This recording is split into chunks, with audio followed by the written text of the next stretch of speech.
Okay. This particular photograph of black elk you will not find anywhere else.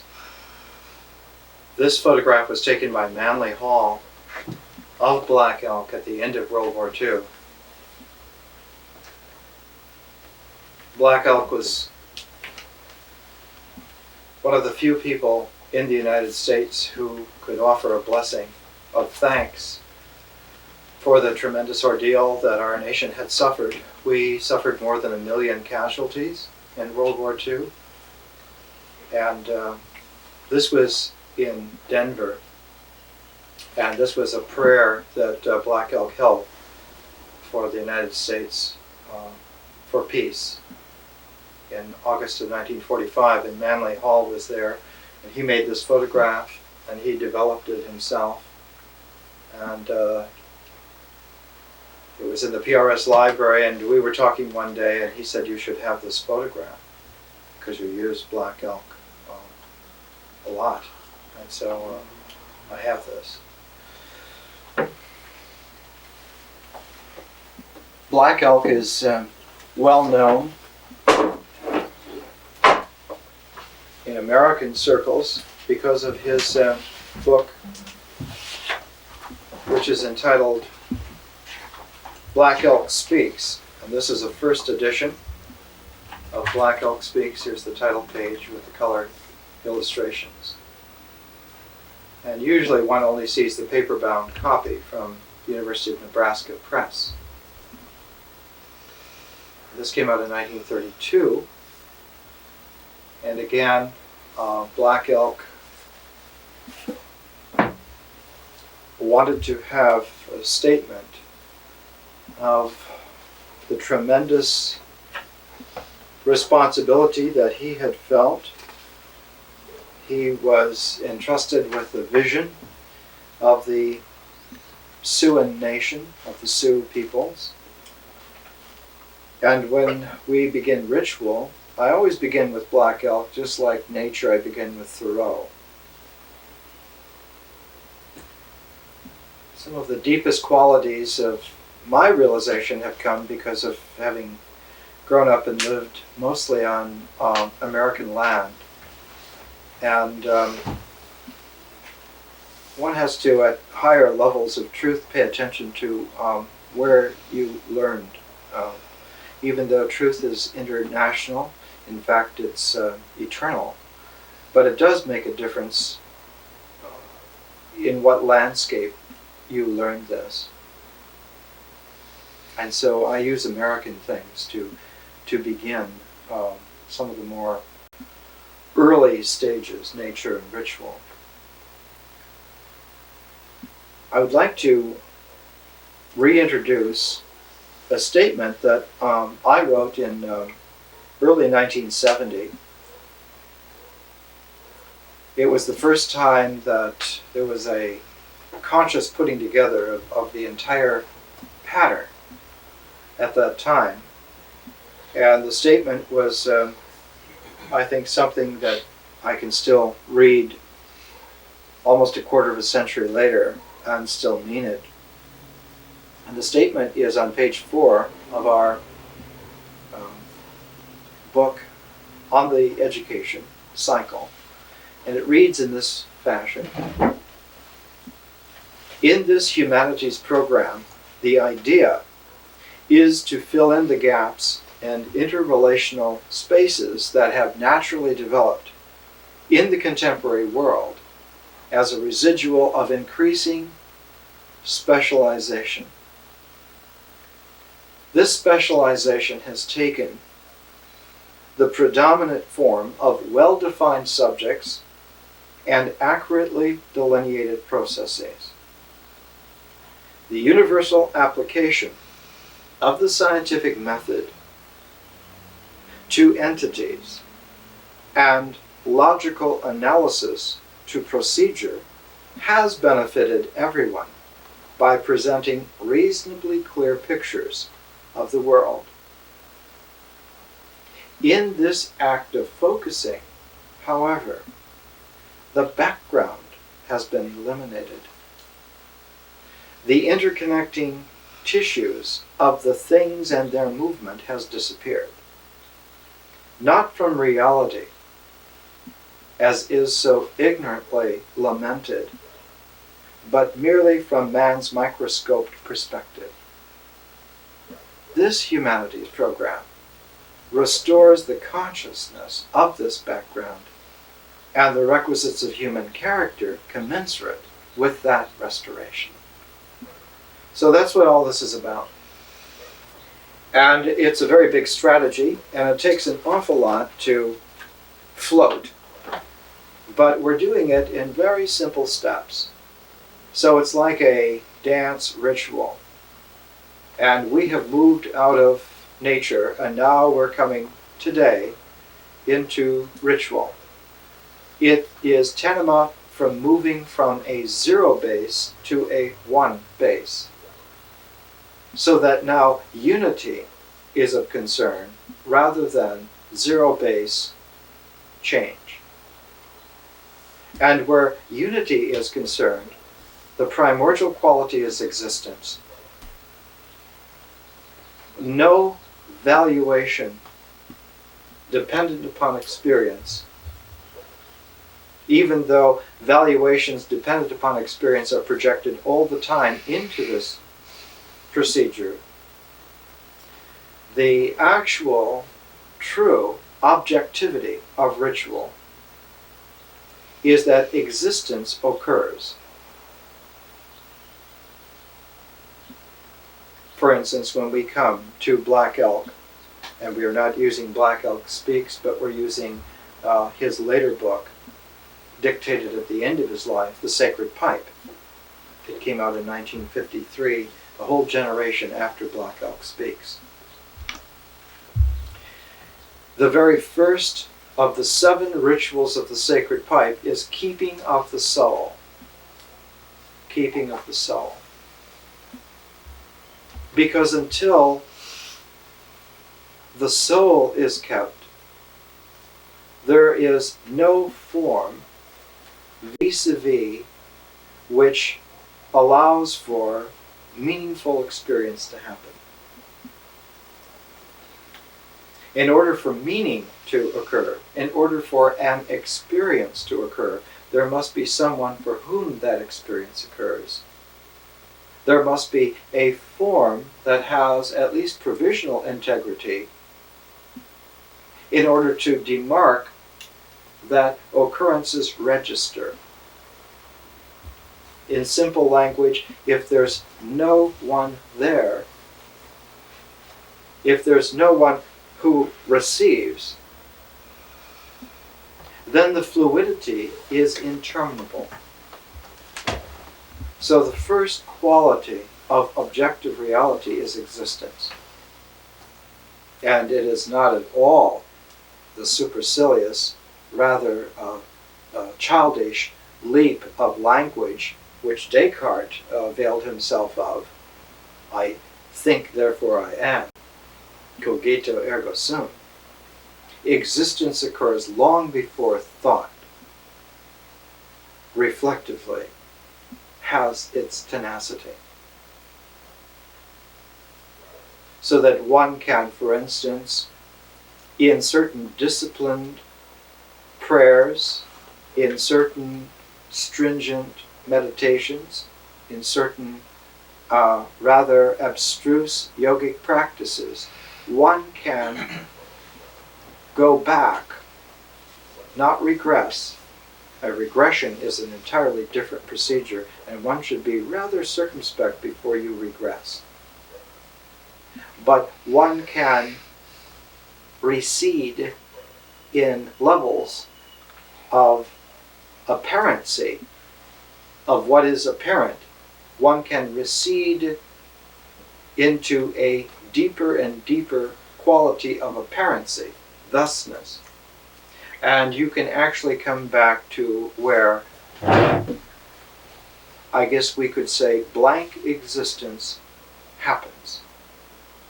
And that only that is happening and nothing else. There is no experiential bias. There is no hermeneutical interpretation whatsoever. An instance of this in Carl Jung's Memories, Dreams, and Reflections. As a young lad struggling with his psyche, Jung found himself sitting on a rock one day, and in the depths of his intensity, he had a flash moment, a simple moment, that he and the rock were one. Not that he had turned to stone, not that the stone had turned to him, but he and the stone were extant, exactly the same, without any differentiation. Being at one with the rock. Another experience that discloses this primordial existence mode, the first objective mode, is a great classic haiku by Bough, in which he talks about the poetic moment of a certain sound of a cicada that is so ancient it penetrates the rocks. That one is sitting quietly in a hidden landscape of rock, perhaps not quite a cave, but some kind of a dell, and the sound, the only sound in the world, is of a cicada and its relentless singing, and that sound penetrates even the rocks. It means that the observer, that Basho, as a Zen poet, has modulated his existence to the primordiality of the rock and the song of the cicada. It's curious, but Basho's image of the cicada as a guarantee, as a seal that his existence has reached rock bottom. Notice the metaphor even. One's existence reaches rock bottom in Basho's haiku with the sound of the cicadas. Plato also used this same metaphor, but not as so much a metaphor, although it can be developed metaphorically, but as a cue, as we would say, as a signal that the experiencer is sinking to the more primordial level of existence. And the singing of the cicadas in Plato was a guarantee that as ascetic reduction happens to its ultimate, there is still an occurrence that happens, and that is that existence occurs. And so in Plato's Phaedrus, the singing of the cicadas is an indication that ascetic, not regression, but ascetic coming back, gearing back, let's use that term, that you come back and the last place that you register objectively is in existence. If you go further than that, you disappear into the flux of nature. If your focus occurs before that, you are in the swim of experience. So that in between two oceans of movement, experience and nature, there is a thin film of absolute objectivity, which is existence.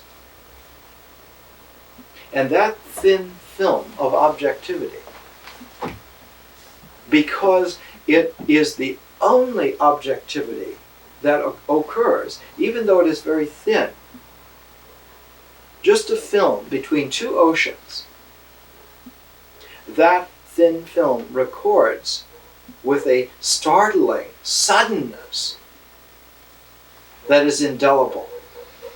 Once the experience has been relinquished and existence bare-faced occurs, and one has not gone back into the flux of nature, not that far. You can go that far, of course. But if one registers exactly there at the thin film of existence, that is the dance floor of ritual. That's the basement of culture. That's where our actions, our activities, have some place to stand, so that the quality of presencing in nature is mysterious, and the quality of presencing in experience is indefinite, not ambiguous so much as ambidextrous. The ambidextrousness, the open-ended ambidextrousness of experience, and the open-ended change of nature do not allow for the sense of presence to become objectively someplace, somewhere that we could stand. But in ritual, we do. And so ritual is like a membrane. Action, which is really done, in the doing of the action, it records as a membrane between these two oceans, the ocean of nature, the ocean of experience. One can grind this very, very fine. And in world civilization, we have had incredible, gorgeous pioneers in this area, almost numbering tens of thousands. And apparently what happens is that the oceans of nature and the oceans of experience interface in such a way, it's almost like tectonic plates in the Earth's crust. One of them slides under the other, and in the discontinuity of the motions of the two is where the membrane of objectivity occurs. Now this is rather abstruse, and as a philosophic point, it's a moot question. One would like to develop this. Our concern now is not with thinking about this, but with it detecting in our sense of presence the ritual basis upon which later our experience will be founded. How will it be founded? Experience is indexed by language. How do you know that experience is happening? Because a language occurs. So a language is always an indication that experience is happening. There are moments in ritual where the language is a layer, like clothing, on top of the bare skin of one's existence. And so there are very sacred rituals where the clothing of language must be taken off and left aside. We will see that the ancient Sumerian myth of Inanna, the Queen of Heaven, one of the earliest of all of the mythic registries of the sinking back to the moment of pure existence, no clothing of language whatsoever, that Inanna must divest herself of the 7 symbols, her tiara, her scepter, her clothes, the 7 symbols of her queenliness, where her experience is that she is the Queen of Heaven. She must progressively denude herself at the same time that she descends into hell. And only by arriving totally nude at the center of hell is she able to encounter her twin sister, who is the goddess of hell. But having descended there, we will see that Inanna would be permanently trapped in the anti-world of her sister, for Inanna's total experiential identity has been divested along with the implements, along with the symbols, along with her clothing.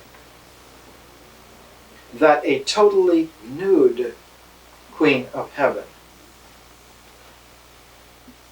in the very center of hell,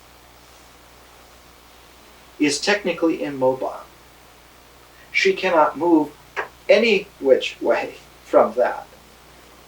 It's rather like having dropped through the earth to the very center of gravity, and there's no place that one can go because you are in a suspended animation permanently. There's no traction. The only way out of that impasse is to follow the royal road of the ribbon of ritual. Only the thin membrane of ritual is the road, the objective traction realm, where one could do something again. And that's why action, pragmatos, has its efficacy primordially in ritual. And this is why ancient and primordial peoples yet today practice ritual. It's not done out of superstition. It has nothing to do with superstition. It's not done out of projection. It has nothing to do with that. Yes, those things occur. Those qualities are there. But we have to go deeper than that. We have to do better than that. That's the RFK finger. We have to do better than that in our sense, in our education. So we can make this kind of a statement. Ritual is what we do. And we have to make it a double. It's like a recursive functioning. We have to identify the fact that it isn't just doing, but it's doing the doing. There is this efficacy which is not a tautology. It would be tautological in terms of the mind, but in terms of settling experience back to existence, it isn't a tautology occurs, but it's an actuality that occurs. And the actuality of action is existence. Existence. And the quality of existence is in the very word in English, exstance.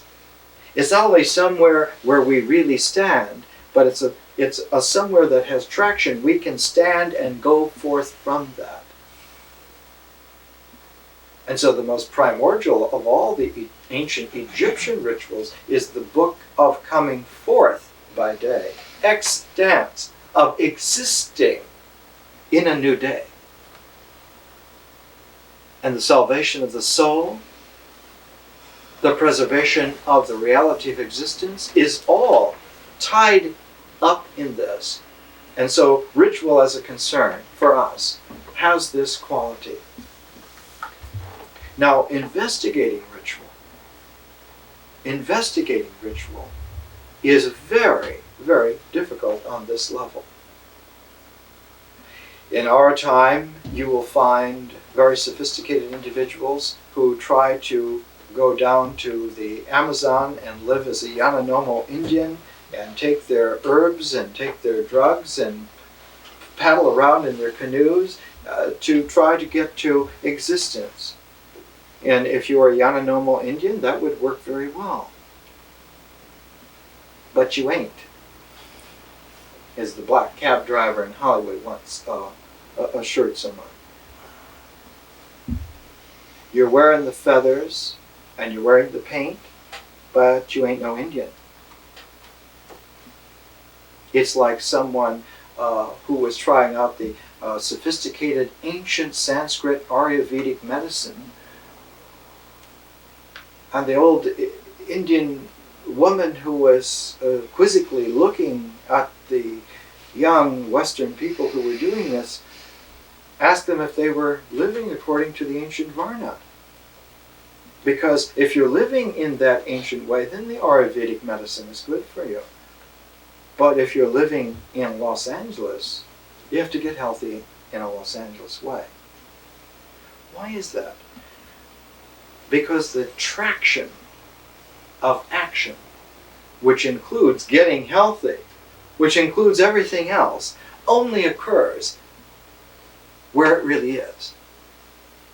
And so one has to use a plumb bob, a divining line. And the whole purpose of a divination, An auguring was to find where the balance of reality at the level of existence actually occurs, because it is only from there that actual movement can occur, bringing the energies of nature into play in such a way that they will be in sync with the energies of experience. Because finally, the membrane of ritual is the fulcrum upon which nature and experience are balanceable. And so that membrane of ritual is a bilayer. It's like all universal organic tissue. All lipids are bilayer. But it's a very easy mnemonic key. The bilayer is that one layer loves water and the other layer doesn't. Hydrophilic and hydrophobic. And by juxtaposing those two together, one gets a seal, but a seal which is capable of being osmotically penetrated at any time with the correct gate. And the correct gate through a lipid bilayer is always an ionized atom, generally calcium or sodium, sometimes potassium. And as long as those ionized atoms are there in that bilayer, the osmotic process via an energy transformation is available. That's how we live. That's how all of this happens. And it is true in ritual also. There need to be ionized atomic elements available, embedded in the membrane of ritual. The most characteristic gate, the most characteristic ionized quality that allows for that movement, that interplay, is the mask. And so the making of a mask is one of the most primordial ritual activities. But because our education is not qualifying us to be Zen masters of pure existence, or to be culture sages having mastered the lore of human experience to the nth degree, nor even of becoming beautiful realizers of great ideas and powerful symbols, nor even to become magicians, nor just to become artists, nor just to become a whole train of possibilities. Our education seeks to deliver us back through a double motion back into nature again, so that we come with all of the capacities and all of the facilities, and we will bring into play what is needed given the actual conditions and moments. If this is done in an unordered manner, it's called opening Pandora's box. But the order is not an order that one would immediately identify as rational. It is an order that more precisely is rationable. It's capable of a ratio. And so we need to deal with it in its own unfolding. And now we've come to ritual, which is the second unfoldment. We've done nature. But recall that nature is not a one quality, but a zero base. And so ritual is where the one base comes in. We're unity now. The unity of existence is the taste of a good ritual. There was a wonderful film made in Canada in the early 1960s, 61 I believe it was, of the Blackfoot Nation doing their Okan, their Sundance. And they realized that this was one of the last times they were going to be able to have a real Sundance, because the implements needed for a real Sundance were going to museums, and they didn't have enough implements to put on the full Sundance. In fact, in order to give it in 61, They had to have special permission from the National Museum in Ottawa and from a museum in Vancouver to get the implements on loan, their own implements on loan, to give the Sundance. Why do they not make new implements? Because it takes 4 medicine men, and it takes a whole lifetime to train them, and there was only one left alive, and he was very old at that time. And so they filmed this, and at the very end of the film, it's about a 90-minute film. I showed it at the Philosophic Research Society when I was first there, 15 years ago. At the very end, the sunset of the 8th day, all of the people with their arms around each other, strolling off, strolling home, and the holy woman who guaranteed that the entire ceremony was real. She guaranteed it because she was the one that had the vision initially, in February, usually in early February. Only a holy woman can call for a Sundance. Only her purity of heart guarantees that it will be real. And only the fact that she maintains an unbroken meditation through the 8 days of the Sundance, and without that denominator of the holy woman, guaranteeing every action to be real, would it be real?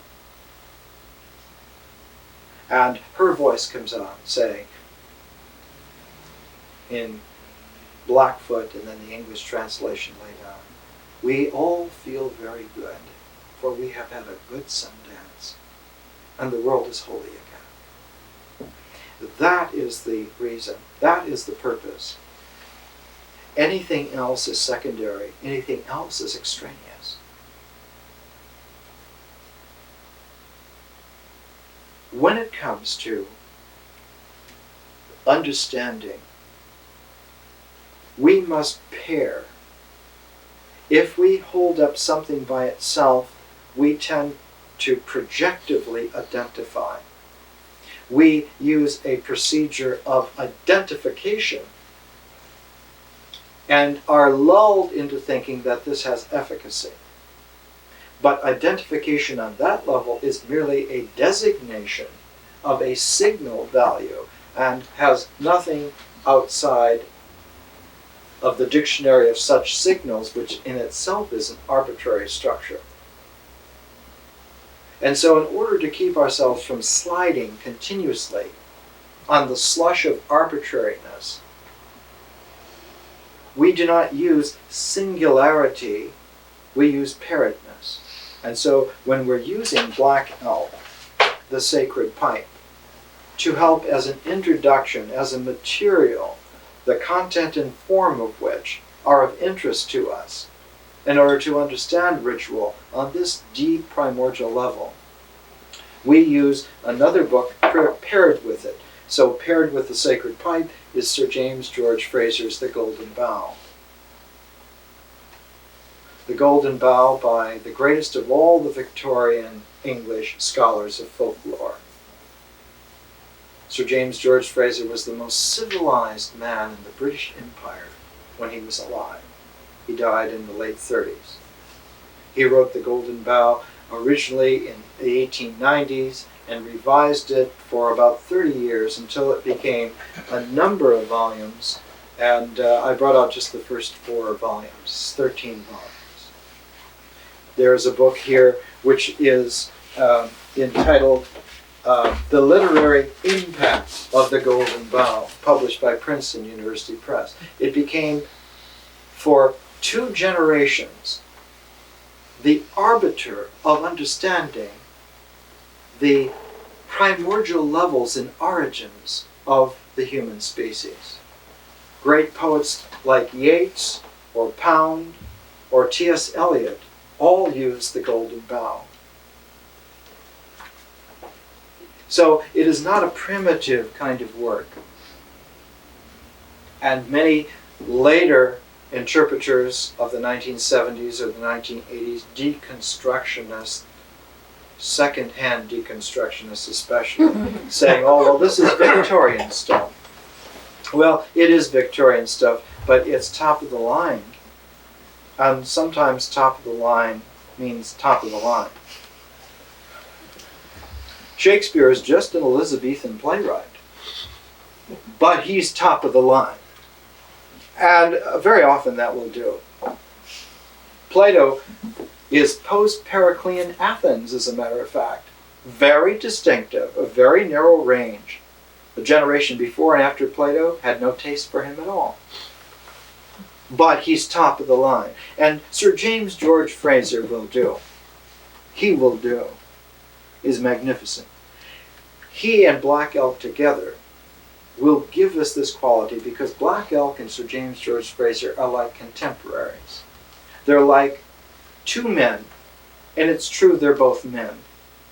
But it's true that both men were extremely sensitive to the wholeness of life, and were trying throughout their lives to open themselves progressively, not only to the mystery of nature and to the complexities of experience, but both had this narrow, as Black Elk calls it, the red road, the narrow strip of ritual veracity.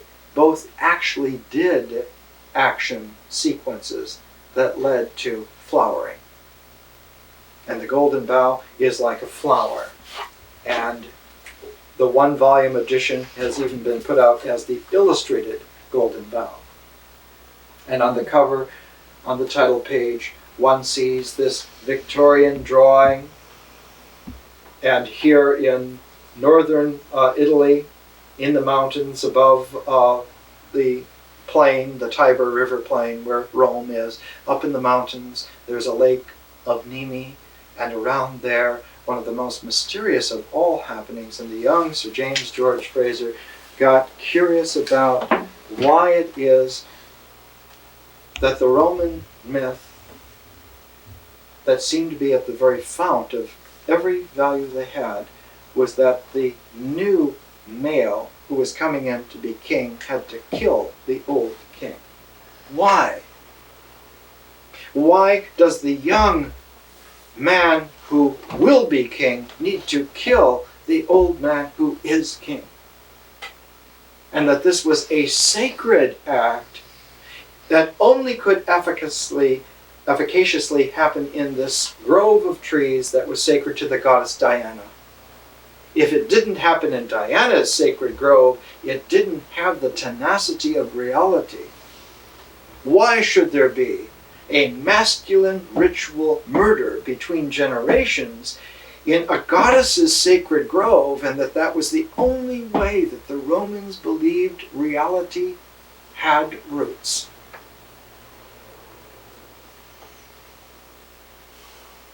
And for the Roman psyche, quite distinct from us. We're not the least bit like the Romans, though a lot of the cultural imprisonments that we have are Roman in origin. We are imprisoned and jailed in such primordial ways. We live in a Roman imperial dungeon psychologically. But when one looks to the Greeks of the same time, they had nothing like this. When one looks to the Egyptians, they had nothing like this. One looks to the Persians, nothing like this. Why? And this is the question the young Sir James George Fraser asked. He wouldn't let it go. He chewed on it and badgered it to death, and finally, in the very first volume that makes up the Golden Bough, it's a two-book volume. It's called The Magic Art. The Magic Art. And right at the very beginning of the Golden Bough is the realization that there is a magic art that is happening here. There's an alchemical transformation that's happening here, and that the death is not so much a murder, but is a transformation. And the subtitle of The Magic Art is The Magic Art and the Evolution of Kings. That kingship to the Roman psyche only happened with a ritual murder.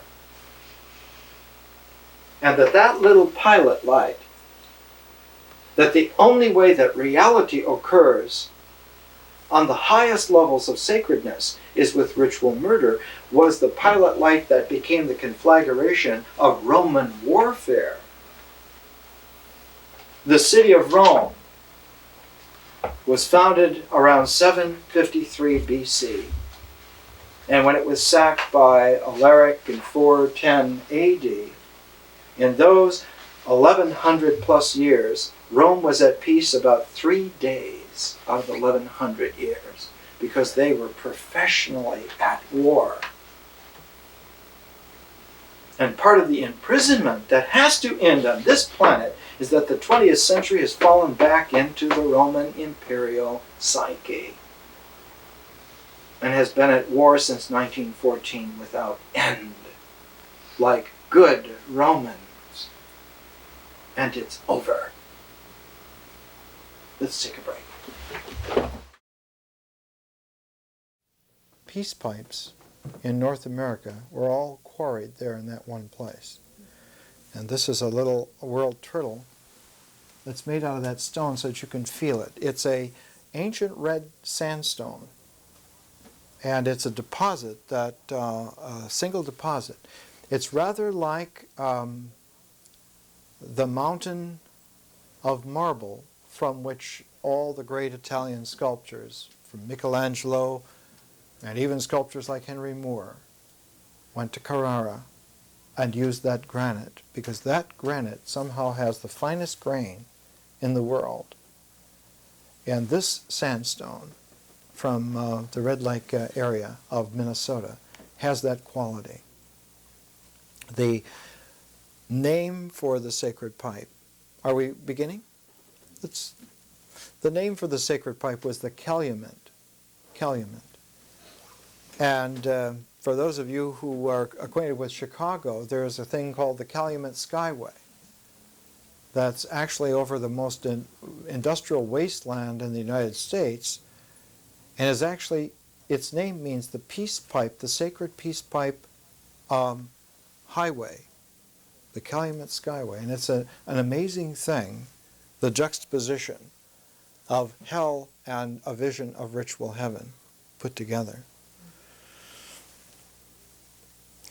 We ended dramatically, perhaps melodramatically, the first half of the lecture. We're talking about the young Sir James George Fraser, who got interested in a peculiarity. Why must the old king be murdered? What's wrong with a replacement? Why did the Roman psyche have this? And one of the most difficult aspects of this is to appreciate and to understand and accept how deeply ingrained a particular misunderstanding of the sacred registers as a violent index by which civilization must be preserved. Now, we will use later in the ritual section,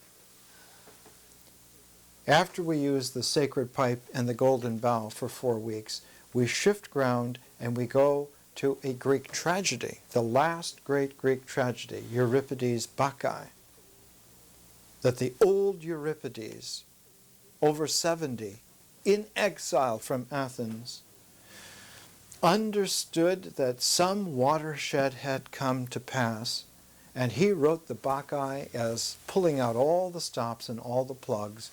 And the Bacchae among Greek tragedy is the most ferociously real presentation of a dilemma which will not go away. But it's the Greek version, not the Roman version. As to the Roman version, we'll talk next week more about Sir James George Fraser, about the Golden Bough, about why his investigation. But I just bring here for your attention one of the great writers of mythological structures was Georges de Mizelle. The University of Chicago Press has put out many of his books. His standard great book is called Archaic Roman Religion.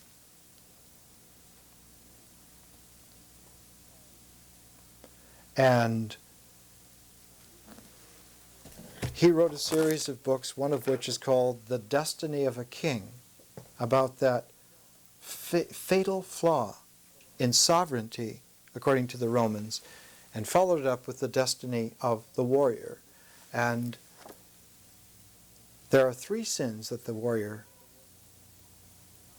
king, comes to commit as a matter of course in the Roman ethos, which demands that he be killed. And in chapter 6, just the first couple of sentences here, Georges Dumézil, the preceding pages, with increasing precision, have yielded an important lesson. Even as a god, the warrior is exposed by his nature to sin. Through his own function and for the general welfare, he is constrained to commit sinful acts. But soon he transgresses this limitation and sins against the ideals of each of the three functions, including his own. And this demands the ritual murder of the king to restore in a cyclic way the sacredness of the order. But having restored it in this way, it condemns it to repeat the running of a rut of violence that will end in murder and transgression all along the way. This is a fatal flaw in the Roman psyche. It was never resolved. It fanned itself out like blood disappearing in the sand of beach turf at the site of ferocious battles, but it was never purified. It's still there. And when classic Roman civilization was resurrected as a political form in the Renaissance, all of the sins of ancient Rome came back into play in places that were supposedly beautiful, like Florence or Venice. And one has the incredible aspect that in the very apex of the high Renaissance, the high Florentine Renaissance, in the early 1490s, which is a glorious time, 5 years either way, you have fantastic individuals, mature people. You have the city of Florence taken over by a fanatical monk named Savonarola, and there are public executions in the center of Florence until Savonarola himself is burnt at the stake in a reaction to this. And no less a great artist than Botticelli was taken in by this entire fiasco. We have to take seriously the fact, as someone like Freud took seriously the fact, that ancient scenarios are such strong patterns that they have us rather than we having them.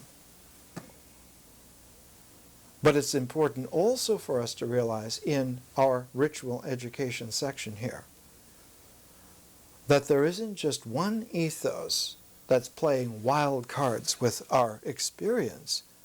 There are several, and we have to learn about them. For in the Greek ritual of existence, it's not the murder of the king that is the basic archetype, but in the Greek experience, it's Prometheus. So that one has, for instance, this great study by Carl Carigny, Prometheus, archetypal image of human existence. And one finds in Aeschylus's Prometheus Bound a very, very accurate presentation of the dilemma.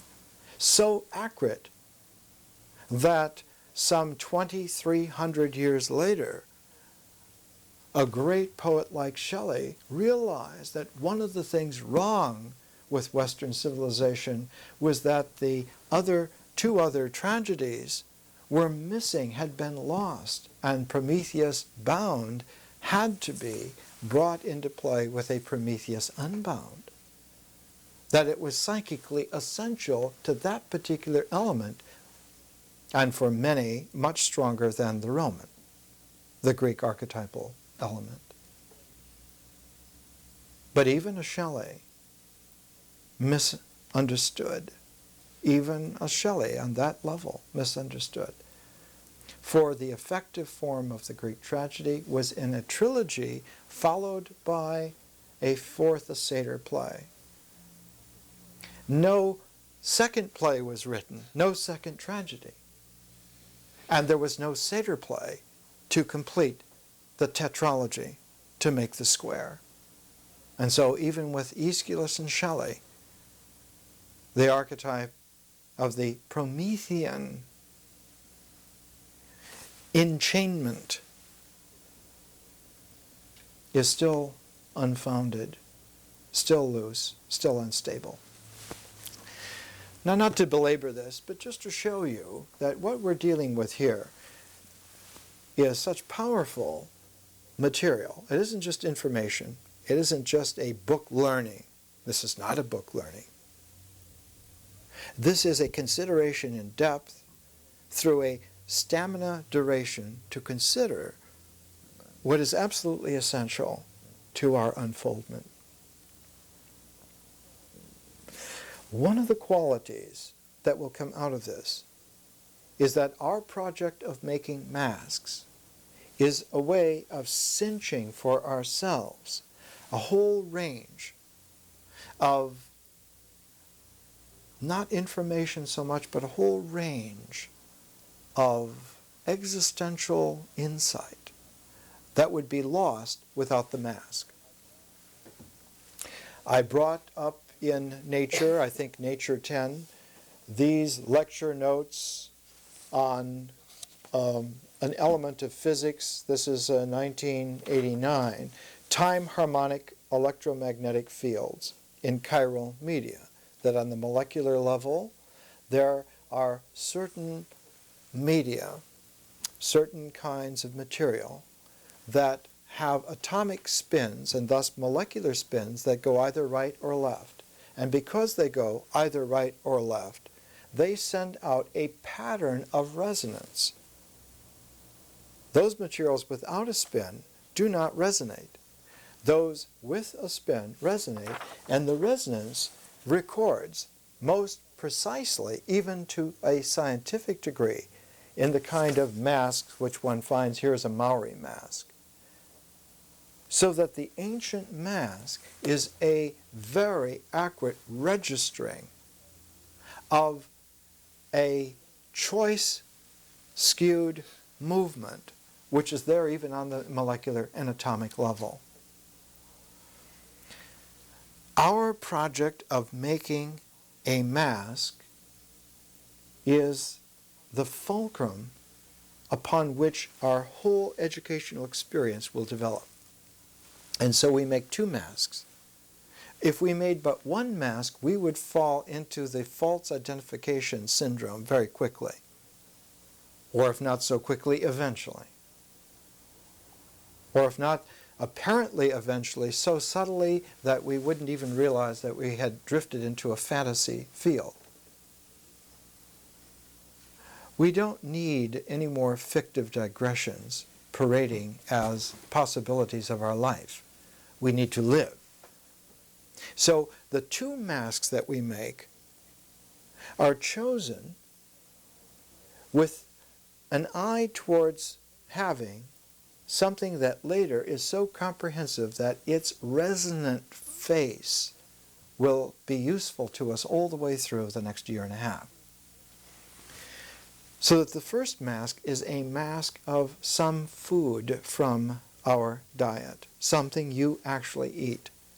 If you remember, our education began in nature by taking a walk. Something so seemingly harmless as taking a walk. Taking a walk, starting from where you live and just walking around and coming back. But then like picking up a javelin at the right place so you can throw it, taking a second walk which is indexed by some primordial element, water, fire, air, earth. And then seeing that the expression of the second walk is somewhat different from the form of the expression in the first walk. It doesn't matter who you are. It doesn't matter how you express yourself. In that style, the second walk will always be somewhat different from the first. And once you have two, what are called vectors, then you can develop a relationality between them that goes into very high math eventually, tensor analysis. But it, on its simpler levels, allows for one to begin to understand that these seemingly innocent activities are the most profound in terms of what they actually then are capable of revealing. The making of the mask of a foodstuff, something from outside that comes in, the strawberry. What would the spirit of strawberry be? And make that mask to express that spirit of the strawberry. Whatever it is from your foodstuff, it can be a liquid. By making a mask of the spirit of that food, we then pair with that a mask of some feeling that we recognize occurs in us. The food is something out there that comes within. The feeling is something within that goes out. These two masks, these two faces of spirits have an area where they overlay. In their two motions, there is a thin level. There's a membrane, a sheet of overlapping penetration. That is the place where existence registers with such accuracy that once seen, once experienced. And notice that the language is impoverished. It isn't that we experience existence. It's that existence occurs. And this is exactly the point that Euripides will make. That for Pentheus, he will not let existence occur. And that's why his mother, his wife, are maenads for Dionysus out in the mountains, because they can. And the division between a human being for whom existence has occurred without any experiential hermeneutic, and a human being who is still clinging to some interpretive experiential basis for their life, is a gap that just widens and widens and widens the more that development occurs. And though the difference is there, on the mythic level, it becomes profoundly there on the symbolic level, and becomes radioactively apparent once a profound transformation happens. So the difference between a good magic and a black magic is 180 degrees. The gap becomes asymptotic. And all of it founds itself upon the way in which a ritual preparation is made so that the occurrence of existence pristinely and purely occurs. No interpretation. It just is. And in its isness, allows us later in experience to recognize that there is a quality to reality, an incredible quality to reality, where the real penetrates through all of the structures of its representation. And when it comes to developing the inner world, the world of the mind, this allows one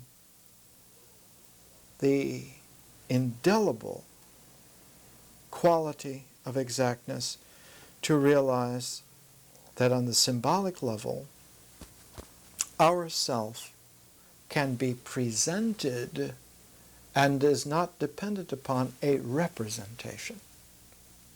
That we can occur in our thusness rather than in some expressive form of it. And this makes all the difference in the world. What is the purport of that difference? The purport is that someone who is able to present themselves can realize that presentation. Someone who is dependent always on representing oneself is dependent upon the identification syndromes and styles of that representation. It's the difference between clinging to a graven image and being able to throw the images away.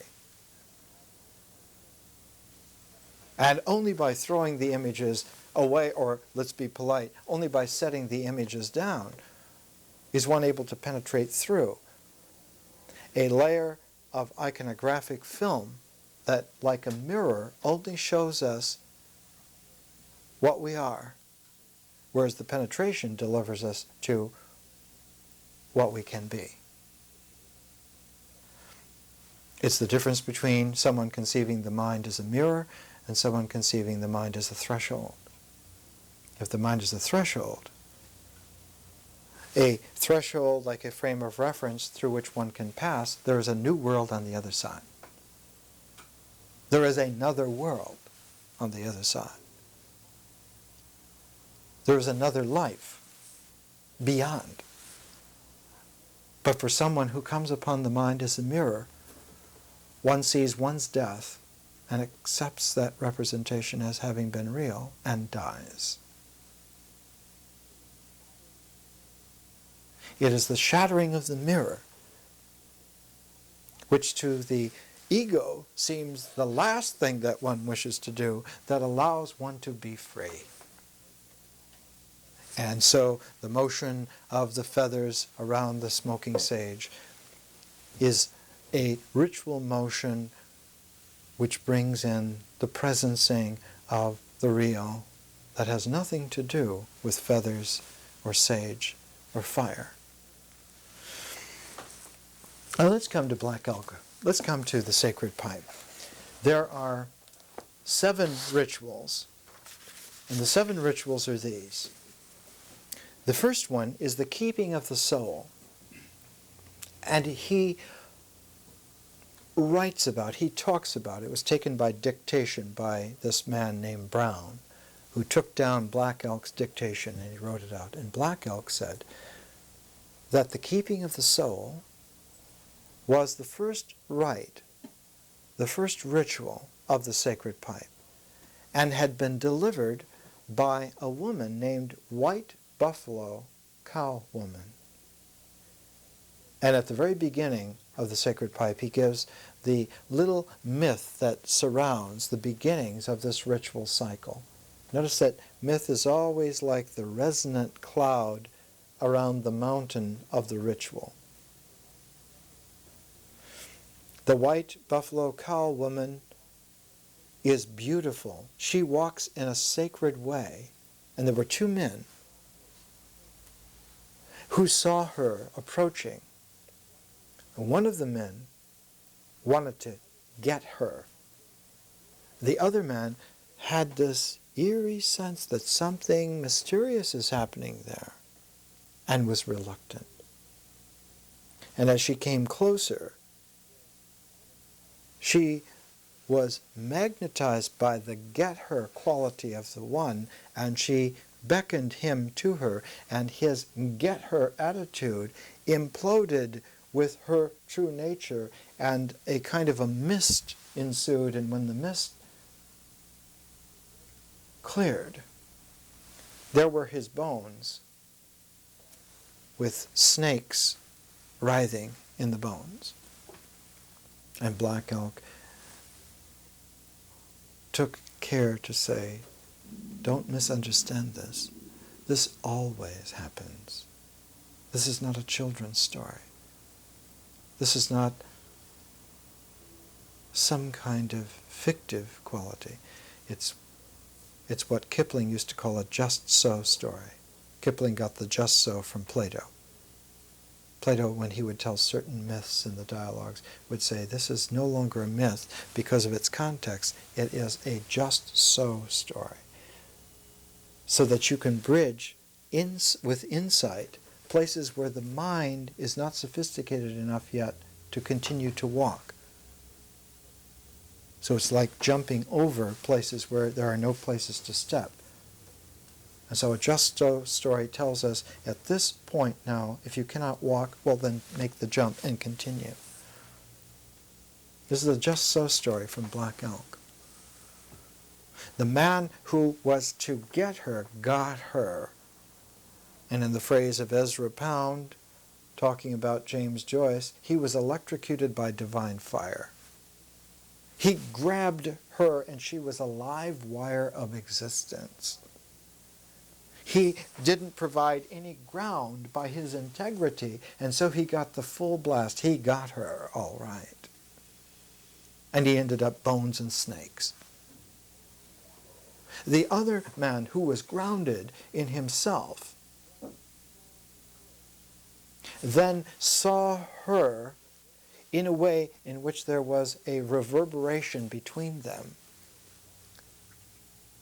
And she made of that man her messenger to the tribe. And he went back to the tribe saying, we must prepare for the coming of this white buffalo cow woman. She is going to bring us a saving activity. So they dismantled several of the teepees.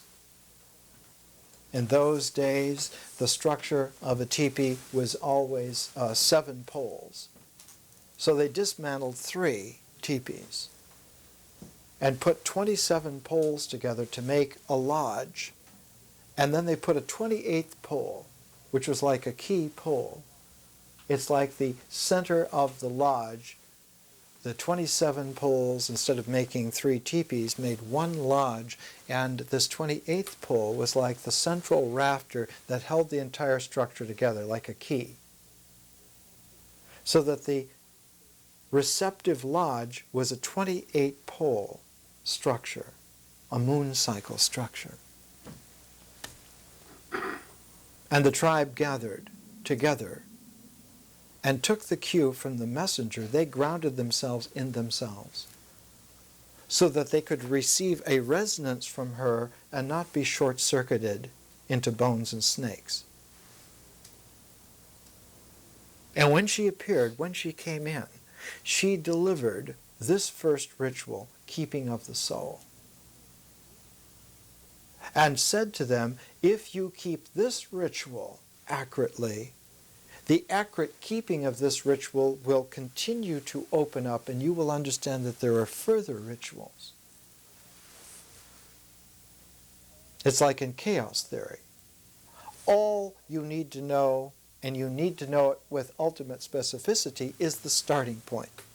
If you know the starting point with specificity, even random action will disclose the double attractor butterfly infinity sign, Hermetic Caduceus shape. Why? It is a complete and perfect mystery. That's why. It always happens.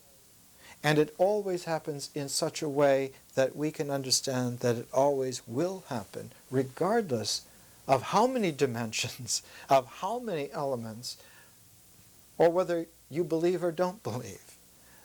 It happens. The initial mathematical form of this, incidentally, just to show you how mundane things are right at the beginning, was the mathematics of a dripping faucet, a leaky faucet, which is a random action.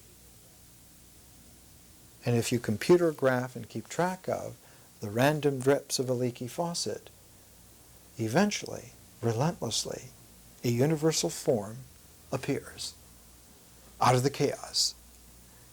It was so astounding that the first people that discovered this thought that they had made errors.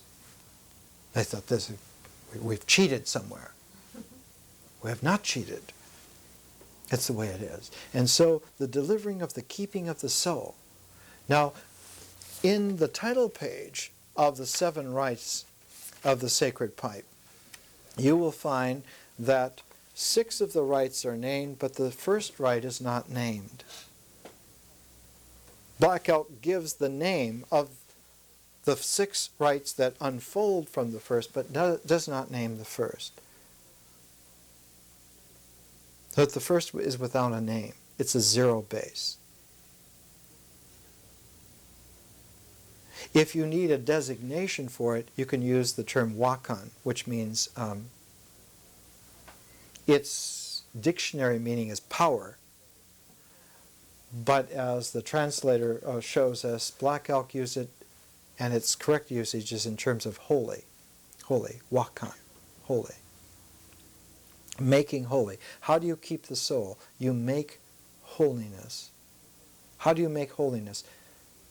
You make the conditions under which holiness can occur in existence. So that the fundamental ritual reality, the place in which you draw the first line in any structure, in the American Indian way, you have to find a way in which holiness occurs in existence. There's nothing else that you can do.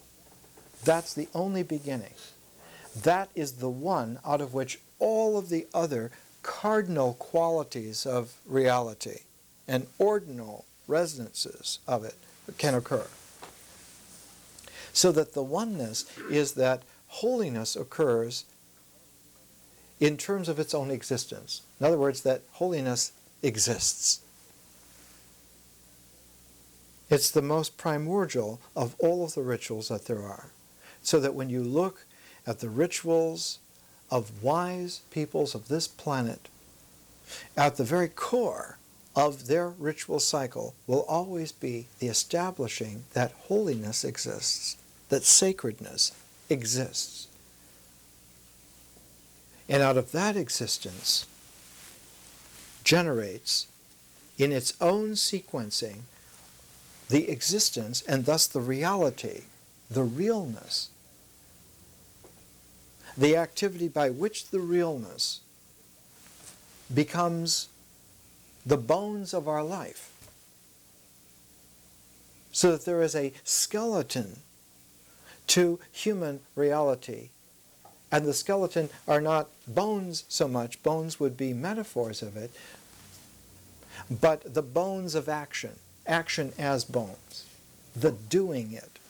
And so it is the choreography of the activity that is the signal of the integrity of the structure. I believe the ancient Greek word was a chorea, out of which we get choreography. It means that sacredness has its gesture, expressiveness, which is not rooted in some kind of one-to-one dictionary definition with something else, but it is its own veracity. A sacred motion is its own veracity. It presents itself rather than represents something else. So the first lesson in ritual is to do what you are doing rather than hope that what you're doing is going to mean something else. You have to do what you're doing. And so in 3 weeks, when we finish with Black Elk, finish with the Golden Bough, finish with that first pair, the second pair will be Euripides' Bacchae and the mindfulness sermon of the Buddha, the Satipatthana Sutra. Because the old Euripides, just as sharp as the old Buddha, understanding in mindfulness, the Mindfulness Sutra, very much like the way in which the Bacchae reveals in a shattering actuality. If we do not really do what we do, in that gap, the glue of confidence and courage will develop little bubbles, it will crumble, and eventually, under the stress and strain of experience, will fracture exactly along that line. It's like a flaw in the glass, and as soon as you tap it, it'll crack along that flaw. Though you don't see the crack now, under the stress and strain of experience, that's exactly where the crack will occur. And it doesn't matter what kind of cosmetic covering. You can cross your fingers, you can sacrifice everybody on the planet, the crack is there. It's not going to go away. And this is the relentless point of the tragedy in the Bacchae. There is nothing that anyone can do as long as that flaw is there in existence. Experience will bring it out. It doesn't matter who you are. It doesn't matter what intentions you have, what justifications you have, what rationalizations you have. It's like in the Bhagavad Gita. In the dialogue between Krishna and Arjuna, Arjuna gives every reason under the sun why he should not enter into battle. These are my relatives, these are my friends, it's wrong to do this. And Krishna says, all true, but not for you today. What is true for you today is that you are the warrior upon which all of this depends. And if you do not fight, it will not be real, and nothing will be real. But you must fight not with victory in your mind, but with nothing in your mind, except that you are a warrior today. Much deeper than Shinsu. Bhagavad Gita spirit warriors will outdo the karate of Shinsu adepts any day. Gandhi showed that very easily. We're going to use the Mindfulness Sutra, the Satipatthana Sutra of the Buddha, along with Euripides as a pair. And when we finish with that pair, with that second pair, 4 weeks with Black Elk and the Golden Bough, 4 weeks with Euripides and the Buddha's Mindfulness Sutra, we'll close out the structure with a third pair, always 3 pairs. 3 pairs of books, because we're using books as the experiential bones, the structure of our movement, to keep track of our movement. We're doing many other things, but this is our spinal column. The third pair of books will be from Japan, both books from Japan, because the Japanese have always been very good at refining procedure to its ace-perfect simplicity. And the 2 that we'll use are haiku poetry, poetry where the poetic is brought to bear so that one only has a few syllables for the entirety of the poem, and drama brought and condensed similarly to no drama, N-O-H. Haiku poetry and no drama are the ultimate forms in which dramatic action and poetic expression can be recorded. Ultimate in the sense that they do not condense any further. If you condense them further, you drop out of that ritual level into the mysteriousness of nature.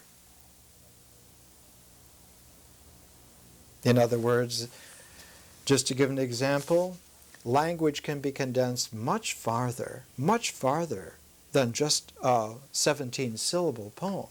You can condense language to a single syllable, Om. But Om drops out of the ritual level and disappears back into the mysteriousness of nature. And so where we are now, we're at the beginning of ritual with our first pair, black elk and the golden bough, and we're trying to build a little bit of resonance between the two of them, but with an attentiveness that this is going to be a three-phase sensitization, and that the second phase coming up is going to be Euripides and the Buddha. So in a way, we're paying attention to black elk and the golden bough in such a way that in 3 weeks we will be able to blink and see Euripides and the Buddha very clearly. Now when you look at the golden bough, if you look at a single volume, this standard one volume, the golden bough, A Study in Magic and Religion, and it's 850 pages. And what are you going to do with this? It has so many chapters, it has so many pages, and you look at the title page, and here you go up to Roman numeral 69. My God, how can you make any kind of structural sense out of this? It's this simple. There are 7 stages of unfoldment which occurred in Fraser's writing The Golden Bough. Why 7? It's like the 7 rites of black elk. Why 7? Because a 7-fold phase structure is the largest picture which an integrating sensibility can keep track of. You cannot keep track of more than that. If you stretch it to 8, it blanks out. It's in human experience. So the 7 parts of the golden bough are these. The magic art is the first. So it begins with the magic art and the evolution of kings. The second is about taboo and perils of the soul. It's just like in Black Elk, the first ritual is keeping the soul, and the second ritual is purification. As soon as you have kept a form, you have to protect the keeping of that form. As soon as you establish a gestalt, you have to keep it from unraveling. And so keeping the soul is followed by purification. And the third is crying for a vision. So at the first 3 rites, in the sacred pipe, keeping the soul, purification, crying for a vision, and only then can you have the 4th ritual, which is the sun dance. So that the sun dance is the culmination. It's the 4th out of 7. It's number 4 out of 7, like the ring finger. So that there are 3 as preparatory to it and 3 that are ancillary to it. So that the sun dance is the central, sacred ritual, but without the first 3 in their order happening, you can't get to where a sun dance occurs in its existential primacy. And only by a sun dance occurring can the last 3 rituals be performed. And the last 3 are making relatives, preparing a girl for womanhood, and the throwing of the ball. Has to do with gaming.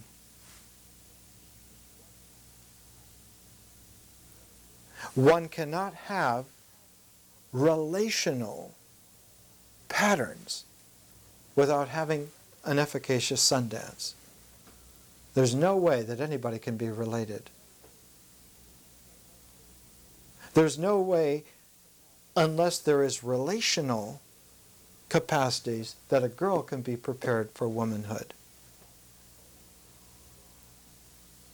And only after those 2 does the 7th ritual of throwing the ball come into play. So those 7 rituals are very similar to the 7 phases of the golden bough. The keeping of the soul is very close to the magical art and the evolution of kings. The rite of purification is very close to the book on taboo and the perils of the soul. And when Sir James George Frazer brought this Polynesian word taboo into play. He was the first person to really bring this word into play so that you get Sigmund Freud using the word taboo in a Sir James George Frazer way in his psychiatry. And in Freudian analysis, taboo is a very powerful term, combined with another term which Frazer also brought into the English language, into the European languages, totem. And if one looks at Freud's totem and taboo, you find that he understood very, very well what Frazer was getting at. And that these were universal structures in the psyche. Everyone has them. But that the more that you raise the temperature of intensity, like in sexuality, that the patterns of existence start to vibrate in such a way that the structure of experience will be affected by them. It isn't that sexuality is good, bad, or indifferent, but it is an experiential level more intense, and so the structure of existence, however it is, and if it has flaws in it, they will come out there.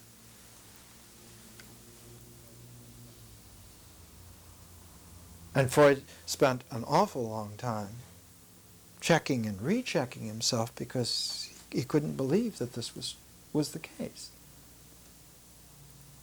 And I'm sure all of you realize that the fundamental structure that finally convinced him that this was the case was Sophocles' tragedy, Oedipus Rex. He saw that this is always the case. And in the feminine psyche, the Electra complex. Again, Sophocles. Why is it so? Because that's how it is. If we were on Mars and we were Martians, then some Martian tragedian would have had these works, and we would have said that Zozoba or somebody.